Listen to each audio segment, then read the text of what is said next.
Hi Jeff. Well, for all of you watching this, I'm David Turner, and this is outdoor demo in just outside of Las Vegas, Nevada, and we're at the end of the first day of demo, and we've been talking about the RFX all day. So if I stutter or repeat myself, I'm sorry, but it's been a long day of talking about this particular project right here. A lot of questions asked today. You know, where's it made? Made in Taiwan. Where's it made of? Carbon fiber. A mix of high modulus where you know, a lot of it's in the 40 to 50. It's not all one. You know, what we found with the carbon fiber is you don't want to just use one modulus, right? So because they have different traits, so you kind of mix them together in a laminate. And we've actually been on these bikes for almost 13 months. So we've gone through a couple of different laminate schedules. We've modified the tooling a little bit to clear some stuff around the linkage, because as you can see here, it's really tight. So, you know, and this is a one-piece forged, excuse me, it's actually forged as two pieces and then welded, heat treated in the machine afterwards so that the alignment's square, but it ends up being a one-piece upper link. Lower link, of course, is forged one piece for rigidity. Using the one-piece links, I think we learned in the last few years can increase the fore-aft rigidity quite a bit, and that's something that seems to really help a lot when you're trying to track, you know, off-camber lines, especially, you know, lines that are not smooth, that are off-camber. So one bump, you know, is impacting a front wheel, another one a rear wheel. So basically the bike is trying to twist. So we don't want that. So anyway, big links, top and bottom. As you can see from the ends of the caps here, we are using some very large Enduro Max bearings, full complement, stuff full of waterproof grease, always the best stuff we can. So, you know, there's a long story with the RFX right here, and I don't think Jeff's got enough memory to cover it all, but this bike started off as a 26-inch wheel RFX a few years ago. By the time we had CNC'd out of billet plastic, some models to inspect and billet aluminum linkages to check fit and, you know, I mean, literally, we had forks on them, cranksets, all that, to try to take a look and see what that thing was like. Because we want, you know, when we build these things, we want them to look good, and we want them to have lines that flow nicely and all that. So we started with that, and then before we went to the tooling phase, which would have been really expensive, the 26-inch wheel sales stopped. Just prior to that, we had introduced the burner, and the burner completely killed the 5-spot sales. It took us 2.5 years to get rid of the last batch of 5 spots after we introduced the burner. So between that and consulting with other people in the industry, guys at Fox, guys at the tire companies, we realized that 26 truly was dead. That 27.5 wasn't going to be its brother, and they were going to be able to get along. The riders, you guys voted with your wallets, and you just stopped buying 26. So we shit canned the whole project, lots of engineering time, trip to Taiwan, the whole work, for the previous one. Back to the drawing board. I had to call Dave Weigel, say, hey, look, 26 is dead. I need a new kinematic.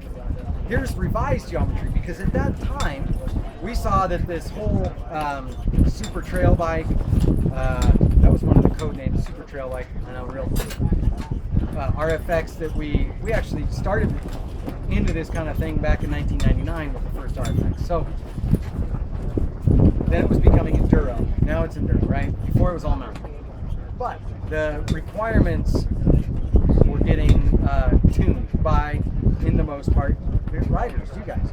So we looked at, you know, what people were saying, talked to riders, read the forums, figured out what the geometry, revised that.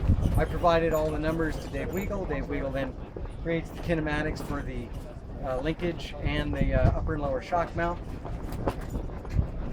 back we go, back through the tooling process, or the the rapid prototype process, then the tooling, and here we are. So, like I said, we've been doing the ride testing for just over a year. This is actually kind of a mid-adolescent one with a shiny frame, and it has no paint on it. It's just a clear coat, which keeps the carbon from getting sunburned.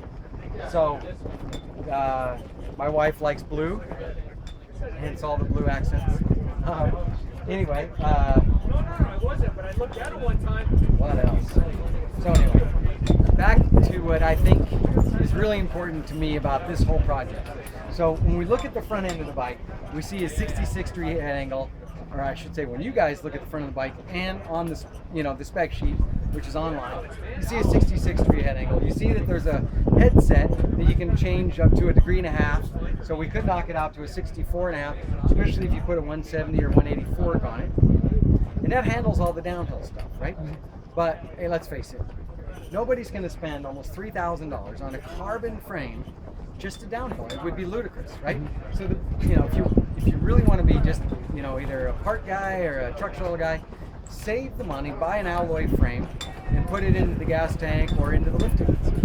But this bike, really, to me, is all about this part of it, which is the efficiency of the DW link, the plan that I've been working on for so long between the seat location, basically locating the rider in relationship to the bottom bracket, the chainstay length, the bottom bracket height, which makes this bike go uphill better.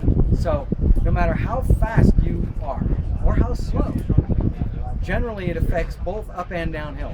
So you hear stories of uphills and downhills, and they're roughly 2/3 or 3/4 to go up the hill per hour. That's the way it is. So no matter how hard we try, the downhills never get any longer. The climb is always going to be the longest, most painful part of the ride. So what I've tried to do with these, all the bikes forever, is make bikes that go well uphill. So while everybody's talking about slacker and all this, we got that covered. But what really is special about this bike is how well it goes up the trail. And this area right here is evil. It's freaking steppy rock, nasty, all that. Last night, my wife and I got in here, dropped off the trailer, went to our room, got our gear on, and went for a ride. And my wife says, before I started riding these DW Link bikes, she said I couldn't clean this one section, one of the trails here in Boulder City. And she rides it now with, hardly a dab. Yeah, maybe 1 or 2, but she notices that as an improvement in her experience. Less time dabbling, walking, whatever, scrabbling around in shoes on the rock is more time riding.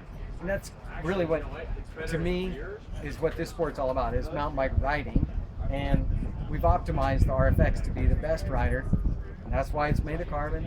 Because one of the biggest things that carbon contributes to this whole bike, the single biggest one, is the low weight. Right? Sure, we can increase the cross section of the tubes to make it more rigid so it tracks better in the rough. All these things are secondary to really what everybody wants a carbon bike for, lower weight. Anyway, so I hope that answers some of the questions that we've been answering today. And I'm sorry, I'm losing track here, but basically trying to distill what we've been listening to and answering today and sharing it with you guys. Great. Thanks, Dave. You're welcome. Thank you.